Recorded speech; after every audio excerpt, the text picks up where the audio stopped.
What's up, my fellow couch explorers? Have you ever found that the intricacies of traveling are akin to the elaborate workings of a theater play? Let's introduce the specter of a government shutdown, and the drama intensifies. Before we dive in, let's just set the stage.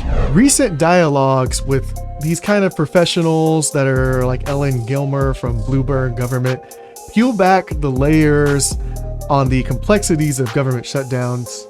So you should think about it. The suspense is almost palpable, like waiting endlessly for your suitcase to appear on a carousel, wondering if it took a detour to Timbuktu. We don't even know. It's out there, right? As we talk about the threat of the government shutdown, which becomes more and more real, the question is, how does this affect you at home? One way this could have a major impact is the travel industry. Let's bring in my guest tonight, senior reporter from Bloomberg Government, Ellen Gilmer, up late with me tonight on the Final Five for the first time. Ellen, good to see you. Great to see you. Under these circumstances, of course. But first things first, we've talked about all the political maneuvering and everything else that comes with a government shutdown. But there are ways that people are going to notice this, especially if they have travel plans over the next couple of days or weeks. That's right. And it depends, the longer a shutdown goes, the more impact you're going to feel, of course. In those first couple of days, you may not see as many disruptions, particularly from an air travel standpoint. TSA workers, they will all be at work. They won't be getting paid at the time, but they will be there.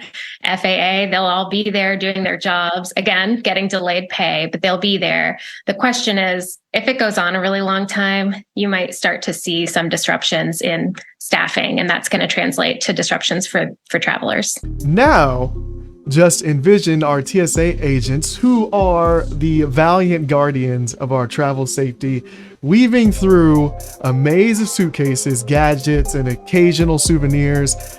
A government shutdown looms, threatening to turn this intricate dance into a confusing tangle. It's comparable to navigating a labyrinth with the lights dimmed. Or, you know what? No lights at all. Labyrinths are dark, right? The labyrinths are completely dark. I guess it depends what movie we're in, right?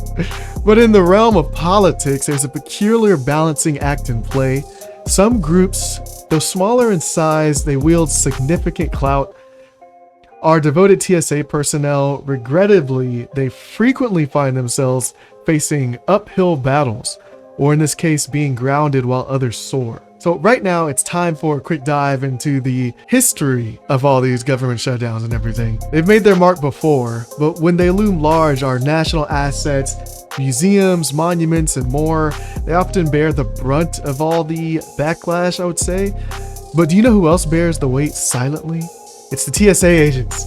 They're on duty, diligently performing their roles, but with the echoes of empty coffers haunting them. The duration of the government shutdowns only amplifies all these effects, So the TSA personnel become like athletes running a marathon with hurdles all the time. Indeed, they persevere, but each hurdle they leap over underscores the challenges they face. So it gets harder and harder because they continue to have to go to work, but they don't get paid in the meantime.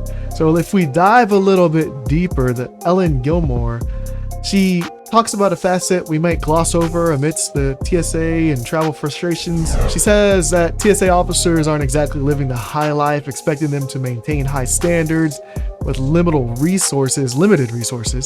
It's something like a Michelin star meal from instant noodles. It's absolutely crazy. I've eaten a lot of noodles too. The aftermath of 9/11 etched the significance of the TSA into our collective consciousness though.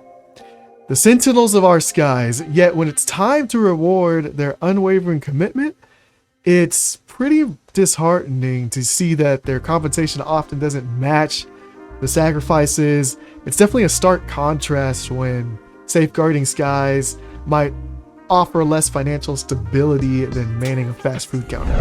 When the government shuts down, they keep doing essential work, but onboarding new like people they've just hired, that's not considered essential. So during this time, all of these people who are in the line, they've already got a job offer in hand, they've accepted it, they cannot get trained and get started. And so there are some long-term ripple effects, even if it's a shorter shutdown, that's going to cause some strain, mostly for the agency. It's not necessarily the case that that the traveler is going to feel that, but that will cause some strain for the agency in the long term.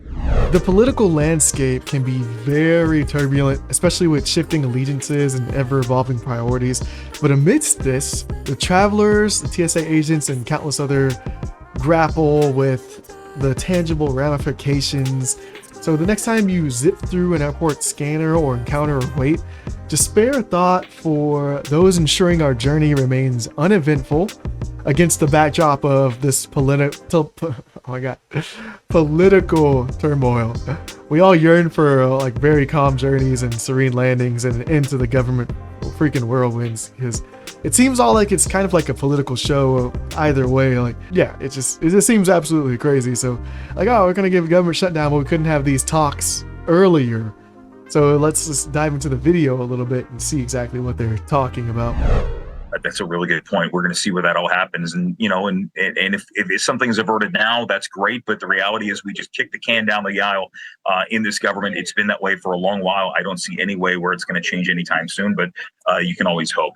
Ellen Gilmer joining us from Bloomberg Government tonight. Ellen, thank you very much for putting this in perspective. Again, we can talk about it from the political angle, but there are real everyday effects that we're going to feel across the country from this. Also, guys, I just want to put this up on the screen. The threat of the government shutdown suddenly lifted late Saturday as President Joe Biden signed the temporary funding bill just to keep agencies open with little time to spare after Congress rushed to approve the bipartisan deal. That was October 1st. The bill funds the government until November 17th. So we won't have to come back to any of this craziness until November 17th. I'll see you back there again. I'll see you back here again. Oh, God.